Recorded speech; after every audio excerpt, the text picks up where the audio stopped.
இன்றைக்கி எங்கள் வீட்டோட சமையல் பார்க்கலாம். சூடான சாதம்.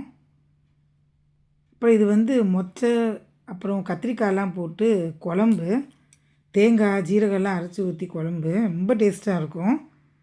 சப்பாத்தி, பூரி எல்லாத்துக்குமே தொட்டுக்கலாம். அந்தளவுக்கு டேஸ்ட் ரொம்ப சூப்பராக இருக்கும் அது. அப்புறம் இதுக்கு மார்னிங் பசங்களுக்கு பண்ண ஃப்ரைட் ரைஸ், லஞ்ச் பாக்ஸுக்கு பண்ணது. இது வாழைப்பூ உசிலி, பருப்பு போட்ட உசிலி. இது கருட பஞ்சமினால் இன்றைக்கி பாயாசம் பண்ணேன். பருப்பு பாயாசம், பாசிப்பருப்பு, கடலப்பருப்புலாம் போட்டு தேங்காய் அரைச்சி ஊற்றி பண்ணுறது. இப்போ வாழைப்பூ வடை, இன்றைக்கி ஸ்பெஷல் வாழைப்பூ வடை.